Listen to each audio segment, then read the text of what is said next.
হে আল্লাহ, আমার উপরে এই শাস্তি কেন এসেছে?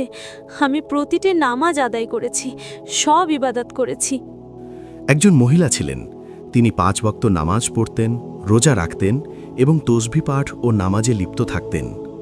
লোকেরা তাকে খুব ধার্মিক মনে করত, কিন্তু বাড়ির পরিস্থিতি ছিল ভিন্ন।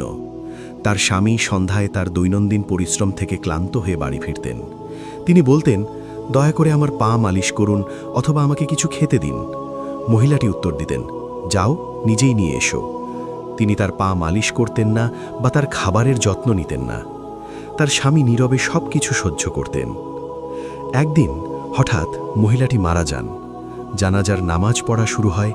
লোকেরা কবর থেকে ফিরে আসে। হঠাৎ 2 ফেরেশতা, মুনকার এবং নাকির, কবরে উপস্থিত হন। প্রশ্ন জিজ্ঞাসা করা হয়, আমল নাজিল হয়, রায় ঘোষণা করা হয়, জাহান্নাম। এই সিদ্ধান্ত নেওয়ার সাথে সাথেই কবরের ভেতরে এক ভয়াবহ আগুন জ্বলে ওঠে। মাটি উত্তপ্ত হতে শুরু করে এবং আগুনের শিখা উঠতে শুরু করে।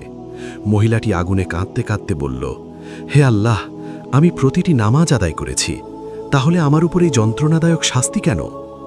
ফেরেশতারা উত্তর দিলেন, তুমি একজন ইবাদতকারী ছিলে, কিন্তু তুমি কখনো তোমার স্বামীর সেবা করনি। তুমি সেই ব্যক্তিকে কষ্ট দিয়েছ যাকে আল্লাহ তোমার জন্য দায়িত্ব দিয়েছেন।